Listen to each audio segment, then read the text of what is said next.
Hey guys, it's Matt here, and in this video, we're going to be seeing if the first-gen iPad mini is still usable in 2023, and go over some of its history. The original iPad mini was a revolutionary add-on to the iPad lineup, adding, well, a smaller form factor iPad that was just as capable as its brothers and sisters, like the iPad 2 and the iPad 3, although the iPad 3 was a little more powerful. While people using the iPad were used to a form factor more like this, Apple came along and now added this tiny little guy. Now, personally, I've always been a fan of the iPad mini because they're palmable. At least to me they are with the size of my hands. I can hold the iPad mini in one hand and use it like this if I want to. You can't do that with any other iPad. That's not... Ouch. So yeah, I've always been a fan of these iPads ever since for that reason alone. If we go over the device's hardware specifics, this device has the A5 processor with half a gigabyte of RAM and I think 16 to up to 64 gigs of storage, which is actually what this iPad has. This is the 64 gigabyte iPad mini first generation. This iPad actually introduced the modern design that we had for a very long time with iPads. This design with the slightly rounded edges and the flat finish eventually came to all other iPads. The iPad Air got it, the basic iPad got it, and then the iPad Pro also got this as well. Not in that order. So yeah, this iPad was a huge staple in the design of Apple's iPads, as Apple used this design for a very long time up until they ditched the home button, and then they found a more convenient and nice looking design for those devices. One thing that was not carried over between other iPads and was killed off actually with this iPad was the slate color. Now you can see here, I have a very dark colored iPad mini. And you're probably like, well, wait, I don't remember iPads being that dark. Well, that's because most of the time they weren't.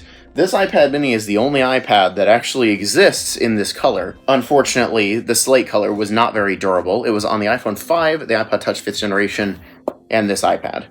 But yeah, as long as it's in a case, it looks fine. In fact, you can see this thing actually still looks pretty darn good to this day.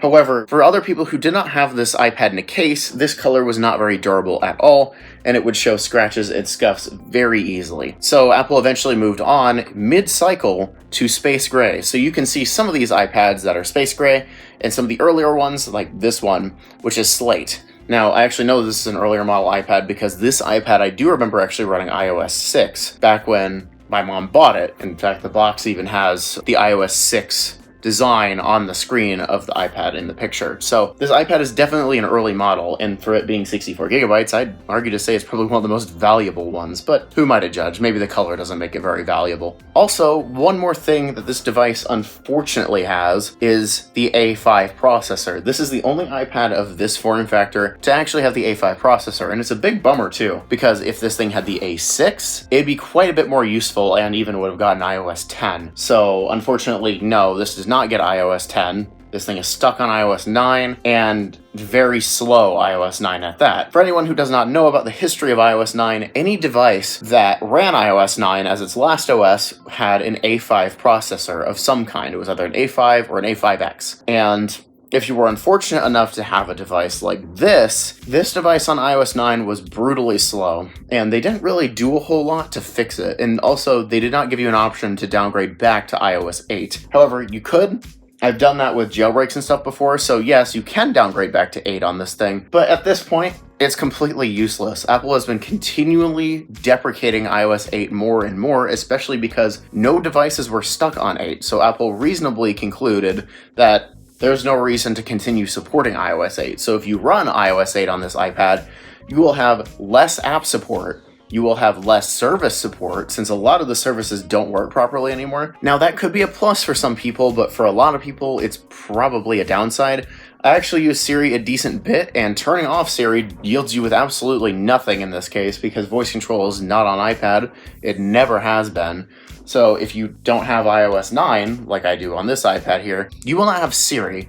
And unfortunately what that means for you is that you will not have like a calculator, since Siri can do calculations on the fly. And Siri has actually gotten a lot better over the years, even on this device, because Siri is server side most of the time anyways. Now with new features like offline Siri and stuff like that, that could change in the future if they make Siri fully offline, which I doubt is going to happen, but they could. So with Siri being online on this device, anything that they change on the server side will actually change on the iPad here. So let's say that you have a question that you had asked Siri back like 5 years ago and it couldn't get it right, it didn't know what you were talking about, and then maybe more recently that started working. That'll actually work on this device now because Siri is online, and you can see it's actually picking up everything that I'm saying. So yeah, this iPad actually will recognize that along with other iPads. So yeah, Siri works perfectly fine on this tablet if you're running iOS 9. If you're running 8, it just straight up doesn't work at all. It doesn't connect to the servers. So yeah, unfortunately, I think it is at this point, if you're going to actually use one of these, it is a necessary evil to pull it out and update to iOS 9. Unless you're using it for collector's purposes or you don't care to actually use it for anything, you're going to need to run iOS 9, since Apple does acknowledge that there are devices like this one that are stuck on iOS 9, so Apple continues to provide support for services for these devices, at least for the time being. I'm sure in the future that'll stop. Everything that I've seen still works, even on iOS 9. In fact, let's actually get to that part of the video here. So first of all, this is iOS 9. It's dated, it's old, it doesn't look like modern iOS at all, and you still have the slide to unlock thing. Let's get this thing actually hooked up to the capture real quick so then you guys can see this. So you can see here, now I've got this iPad hooked up to the capture, so hopefully you guys can see what I'm doing a little bit better. So you can see here, we're at the iPad home screen, and it looks pretty darn similar to what we've got nowadays. Some app icons are different, and well, the dock, for instance, is very different, as you can only fit 6 apps down in there. But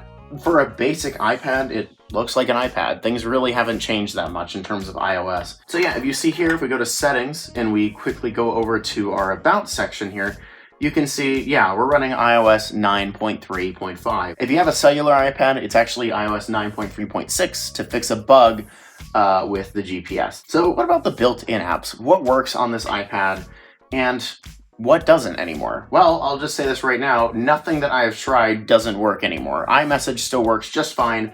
FaceTime works just fine. The App Store, which I can actually show on here, works perfectly fine, although good luck finding any apps that'll actually support this thing. So you can see here, yeah, the App Store works perfectly fine. There's nothing in here that doesn't work, which I think is pretty cool. And yeah, other features like Mail still works just fine. Maps still works just fine. And pretty much everything else. Game Center still syncs between stuff. Apple Podcasts work. Even my Apple Music subscription still works, and I can sync over my library to this iPad to either download it or stream it over the internet. So yeah, with all the built-in apps and stuff just out of the way, let's move on to third-party apps. Now, unfortunately, these are like the only apps that I've been able to find that I actually use. Map Tracker is an app that gives detailed specifications of different devices. In fact, heck, I can even open up the This Device tab here. Display size, this is not something I actually covered. You can see here, this display is non-retina, and you might be able to tell that from the video recording. So yeah, this device is a non-retina display, which means that it doesn't look that good. The only other iPad that actually was still being sold at the time when this thing was, that also had a non-retina display, was the iPad 2. But yeah, this app works perfectly fine on this device. There's no issues with it. It works perfectly fine. It's pretty responsive. Not the fastest thing in the world, but it is usable. I can scroll through a bunch of old Macs and stuff like that. Play their chimes. I don't even know if that played. Another app that does work on here is called My Radar, and it's actually the weather app that I use for my devices that do not have weather apps. So if I open up My Radar here real quick, you can see this app works perfectly fine. However, first of all, you can see how slow it is.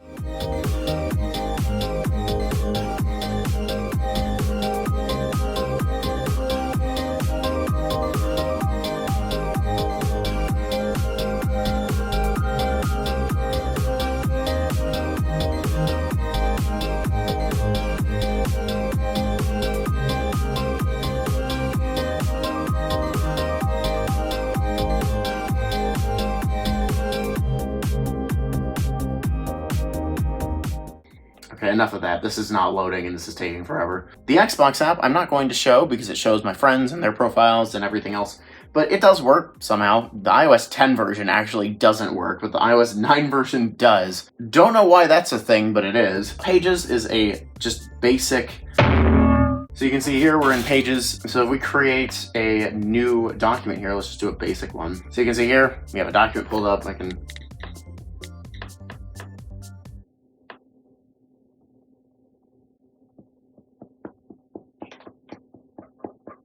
This is iOS 9 for you. I wasn't typing anything just then. It also locked up again. That's iOS 9 on this thing. It's bad. Yeah, not a great experience. You can use it, I guess. You can even pair a Bluetooth keyboard up to this thing and use it like that. I would not suggest it. I would get a new iPad. VLC Media Player is a local application that still works just fine on this thing. It's actually running the latest version of VLC Media Player. This is one of the few apps that you can actually install the latest version on, and it's one of the latest apps that actually still works. So that's pretty amazing, actually, to say the least, that that's a thing. And finally, one app that I actually just discovered that actually works on here is Autodesk Sketchbook. Now, this is like a basic note-taking application. Kudos to the app developers that actually let you install the older versions of the apps that you have onto devices like this, because this is actually still perfectly usable. Obviously, this device does not support the Apple Pencil. This predated it by a lot, but I can still draw on here. It's not the most responsive thing in the world. My main iPad running this same app is way better about this and doesn't lag or drop inputs as much. But this does work. If I need to just do like a simple note like, hello. Yes, I know that says hele, but it's whatever. So yeah, this iPad runs those apps not great, and I can't say I'm surprised. Now, what about games? Now, this is actually something I was going to talk about in some of my other videos, but I kind of neglected it. But this iPad actually makes more sense to talk about because this is a 32-bit device, which also means that if you have a lot of older games, this iPad will play them all. It's a 32-bit device, so even while it's running iOS 9, this device will run all of your 32-bit games and apps. They might not work properly on iOS 9, but it will still install them, they'll still open them, and for the most part, the apps that I have that are 32-bit actually still work just fine on this thing. If you are going to buy a device specifically for this purpose, I would not buy a Mini 1 unless you're getting it as like a hand-me-down or it's a really good deal or something, because there is a better version of iOS that you can be using and a better experience that you can be getting if you buy an iPad 4. iPad 4s are also 32-bit, but since they have the A6 chip, they're not only much faster, but they also support iOS 10, which means that you get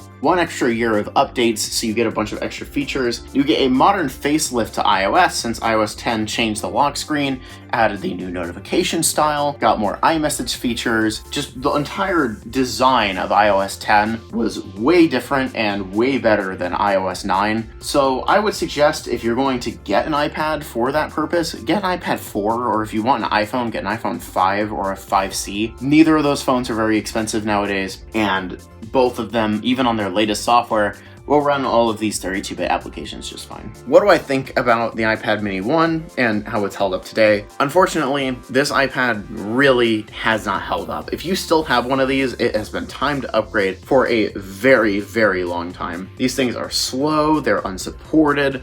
Heck, we're almost running a version of iOS that's double the number of this one, just to show how old this thing is. And even though iOS 9 is more usable than I thought it would be at this point, I still would not suggest using it for anything other than for like basic note-taking or like a digital picture frame or something, or even for like storage for your photos or something like that. So yeah, the original iPad Mini, while amazing when it came out, even not long after it lost support, it had become fairly quickly obsolete. Ultimately, it didn't deserve the fate that it got.